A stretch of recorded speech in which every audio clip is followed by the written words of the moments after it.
Hi friends, ఎలా ఉన్నారు అందరూ? నేనైతే చాలా బాగున్నాను. అందరూ బాగుండాలని ఆ దేవుడిని కోరుకుంటున్నాను. ఫ్రెండ్స్, ఈరోజు మార్నింగ్ లేచి పిల్లల్ని చకచకా రెడీ చేసి స్కూల్‌కి పంపించేశాను. ఫ్రెండ్స్, ఇంక మనకు తక్షణ కర్తవ్యం ఏముంటది మన ఆడవాళ్ళకు, ఇంకా వంటలు రెడీ చేయడము. అందుకని ఈరోజు నేను బెండకాయ కర్రీ చేశాను ఫ్రెండ్స్.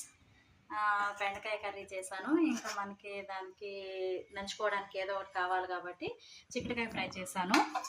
ఫ్రెండ్స్, ఈ వంటల కార్యక్రమం అయితే ఎలాగో అలాగా చేసేస్తాం, కానీ ఈ వంటలు తీసుకొని వెళ్ళి మన పిల్లల పొట్టలు నింపేసరికి చాలా ప్రాణం తోక్కొస్తుంది ఫ్రెండ్స్. ఇది ప్రతి తల్లులు ఎదుర్కొనే సమస్యే. అవునా కాదంటారు ఫ్రెండ్స్? అవును కదా. ఈ బెండకాయ కర్రీ అనేది పిల్లల మైండ్ చురుగ్గా పనిచేయడానికి యూస్ఫుల్ అవుతుందంట. ఫ్రెండ్స్, మన ఆడవాళ్ళకి ఒక చిన్న మాట, మన ఆడవాళ్ళు లేకపోతే ఈ మగవాళ్ళు ఏమవుతారు ఫ్రెండ్స్? అవును కదా. ఇంటి పని, వంట పని అన్నీ మనమే చేయాలి. Just fine. Bye bye.